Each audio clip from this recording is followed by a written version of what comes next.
Hey everyone, welcome back to our channel. We're the Movie Couple. I'm Wendy. I'm Dustin, and this is our non-spoiler review for How to Train Your Dragon live action.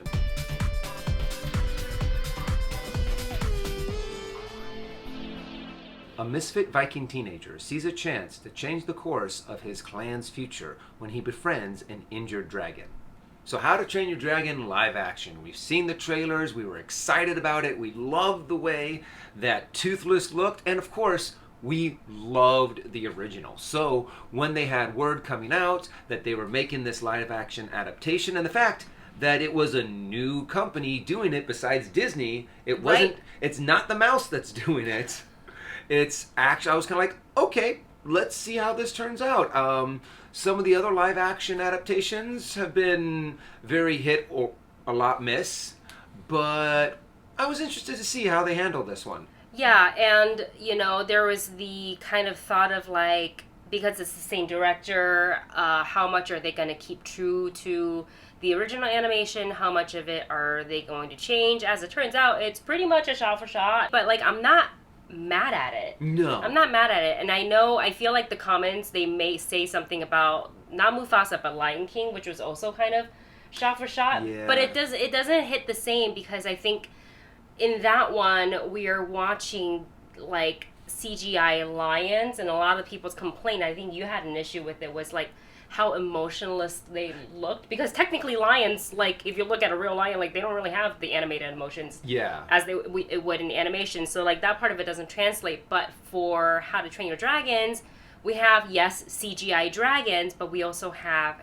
humans that are interacting with the dragons. And I think that's one of the most important parts of when you have a live action adaptation, is that you either have to make the creatures in there a little bit more animated so that they can actually have human facial expressions and human gestures that we kind of can sympathize with and connect with, or you have humans in there as well to be able to play the animated characters. Yeah. However, I'm always still a little like, so far every single one has kind of been, the animation is better, because I feel like you can, one, it has the nostalgia already baked in there, and also it just feels like you can be big and over the top and fun, and that's what a lot of these stories need to lean into. Yeah, I agree with you there, and I think a lot of even like the kind of the silliness between Hiccup and Toothless, like especially right in the beginning when they're like starting to just bond.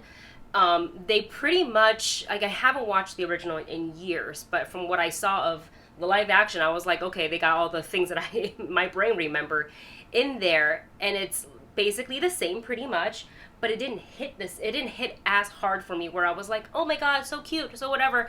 And it could be a situation where it's like, I've seen it before, I was expecting it, or it just didn't hit as hard because you are pitting what you're able to animate. Yeah, which is anything. Kind of, yeah, it's like literally sky is the limit when it comes to animation, versus like there's a limitation with like a live action adaptation. But I still think they did a really good job. I think they captured what needed to be captured. That is like the heart and soul of the movie, which is, to me, like the relationship between Hiccup and Toothless, like that bond that they have is so powerful. The story arc between Hiccup and Stoic, the seeking the approval and wanting to impress his dad, and him coming to understanding of like what his son wants to do, and then sort of Hiccup's journey going from this very what's the word for, like, you're always like tripping, accident prone, clumsy a little bit, guy that people are like, no, we don't want you to fight the dragon. Don't even be on the battlefield, please. And to him being seen as like, wow, dragon expert, top dragon slayer, and this and that, and how the chemistry was between like what are they called, like the flyers of Burke, the defenders of Burke. Oh yeah, the kids. Oh yeah, the teenagers. Yeah, the fire brigade or something something like that. So like I wanted to make sure that was portrayed well, and I felt like they conveyed that well in the animated. Like every single one of those characters captured what I liked about the original. Yeah, and also all of the actors, all of the characters were portrayed very well in this movie. I love the fact that they got Gerard Butler back to play Stoic, because honestly, he is stoic. I mean, even back when he did "This is Sparta," you know, that is his role. So it's awesome that they were able to bring him back. I think they did some great casting on Hiccup, on all of the gang in there. They made a few changes to some of the characters that I preferred the animated to, especially with the twins, Rough Nut and Tough Nut. I will say I wanted a little bit more from the two of them. Yeah, I thought, yeah. oh gosh, which one's the boy and which one's the girl? I don't know. Just say the boy and the girl. I think Rough Nut is the, oh gosh, I don't know. But the guy, I felt like he had a little bit more lines in this one, and all the ones that he delivered was there, but I felt like the script, or maybe it was the editing, they didn't let her match his chaos. Like, the two of them together is so chaotic, and I do wish we had a little bit more chaos from the twins. And I also feel like, out of everybody, I originally was like most looking forward to like Mason as Hiccup, and he did a great job, great performance. But I felt like Nico as Astrid really stood out to me. Oh, like, really? Yeah, to me, she really captured the whole, like, you know, Astrid's like, she was top of her class, overachiever, sort of a thing, wants to be perfect in everything, and how she was like starting to get really mad at Hiccup, like, what are you doing? You weren't even good at any of this. This is my destiny, you know? So I really enjoyed her performance, but if you've watched anything that Nico Parker's been a part of, she has always been a really great actress, so I love that she was able to embrace the personality of Astrid and really showed off. Even in her, like, physicality, she was, like, parkouring over stuff, and I was like, Astrid! Yeah. I thought it was okay. I thought her performance, and, you know, Hiccup did a great job. Stoic was amazing. Everyone else, I think, I prefer the animation better, but their performances were still good. Yeah. But also, overall, I just love the fact that they kept it very similar to the original animation. They kept the story pretty much beat for beat. Maybe not exactly. They tweaked a little things here and there. I do like they kind of gave like a little bit of an origin story on why everyone was there at Burke.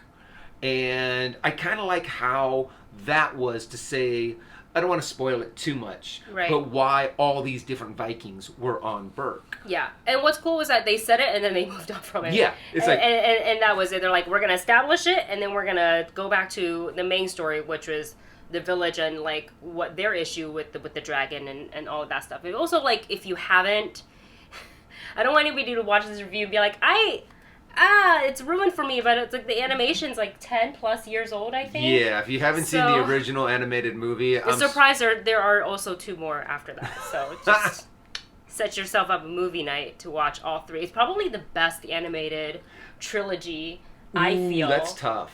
That's tough to pull Animated trilogy? I mean, Toy Story. Oh, ooh.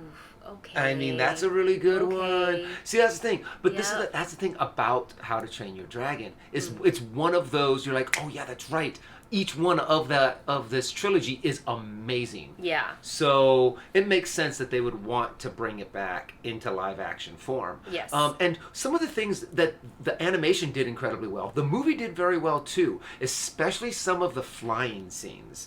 I thought, especially the fact that I got to see it in IMAX. Yeah. Did you get to see it in IMAX? But my view was the theater was so crowded. Like I arrived 30 minutes prior to screening, but it was so many people wanted to see this that we ended up on like a little bit closer to the screen, and it wasn't right next to the screen, luckily, but it was a lot closer than I prefer. But also, I think so my screening was at the AMC Century City, which I don't think they're technically IMAX screens.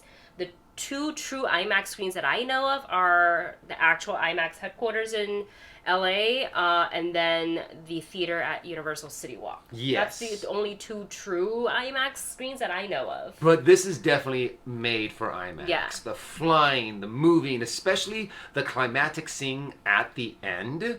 It is, it does kind of take your breath away a little bit to see those 2 kind of dueling dragons flying up in the sky, and you're just like, this is really cool. Yeah, and then when that score kicked in, you know, It's kind of built into to trigger all that nostalgia. Yeah. In Yeah. you, Oh, the score is the beautiful. music. Yeah. Anytime the music is playing, I'm like, yes. Had the tears. You I was feel like, it in your chest. I was like, is this because the movie itself right now is making emotional, or is it because I'm thinking about the score and how perfect it goes with everything I am seeing? I will also say this, that I do agree, like, this movie did a really good job. It probably is, like, the best to date, the best animated to live action adaptation we have. I like that they didn't try to go weird with the story, because everybody loved the story and they just gave it to us as is. They changed up a couple little things here and there, but not any of the major details that you're going to be mad about if they changed it.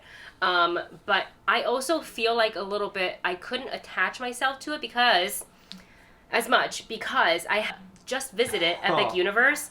So we're watching, like, you know, the theme park hiccup, which is the it's the animated version of it. And one of the actors sounds literally exactly like Jay. Oh yeah, I saw some of that video that you took. Yes. Holy cow. That it really does look like they took that actor, pulled him right out of Those the were my movie. videos. Those were on TikTok. I didn't get to do meet and greet with Toothless because the wait was 2.5 hours long. But it's okay because I did meet Rough Nut, Tough Nut. Mm-hmm. And Oh, those two are, they're literally plucked out of the animation. And I think just because I, like, just had a very recent, like, experience with that world, but the world built around the animated versus the live action, so I think my brain hadn't adjusted. So I feel like I couldn't really attach myself to it as much emotionally as I did to the original. Yeah, and that makes sense too, because after seeing really what you saw at Epic Universe was the fact that they really did just pull them right out of the cartoon and into a live action world. Yeah. Seeing the movie, it's going to be a little bit less impactful. Because it was and that so was something that I immersive. do have to agree with you with. Even though I loved what the dragons looked like, I loved what the actors did, I did not feel as attached Correct. to the characters in the live action as I did in the animated movie. And I don't know if that's because the animated movie, you got to meet these characters for the first time, so that is what you're attached to. And then I want to hear that exact voice that Hiccup has. I want to hear Rough Nut and Tough Nut. I want to see them as twins, to where when they say the line, you know, oh, even our mother can't tell us apart. And you're like, okay, I can kind of see that. You guys are perfectly, I mean, like, just the way you guys look. And then seeing something that's just a hair off is just a little jarring. So it still does not quite have that impact, that nostalgia that the original animated have. Yeah, I think the plan tonight is to rewatch the animated classic. So with that said, we're going to go ahead and give you guys our rating. The movie couple rating is listed for you in the video description below. Look, I said it, like, the trailers really impressed me, so I was crossing my fingers that when I go and sit in for the 2 hours, that it would satisfy me, and that the special effects with Toothless flying and everything, that it was going to blend together with the live actors. It was going to look really good, and I was satisfied by that. I like that they didn't really change the story. They didn't feel the need to, and they even got, like, you know, Jorah Butler back to, you know, play Stoic again. And I really love that. I thought the cast did it. I had fun with it. And I'm going to go ahead and give How to Train Your Dragon 2025 a check it out. For me, I still had a lot of fun with this. The animation was great. The actors were great. I think it's definitely worth watching, and definitely worth watching in the theater. It just doesn't quite have that connection for me as the original animation does. I'm going to give it a matinee it, but a matinee it in IMAX. if they have IMAX matinees, I would say go see that. Oh, they might do that. Well, there you have it. That is our thoughts on the new How to Train Your Dragon. Let us know your thoughts on the movie once you've seen it in the comment section below. Thanks for watching, and we will see you in the next review.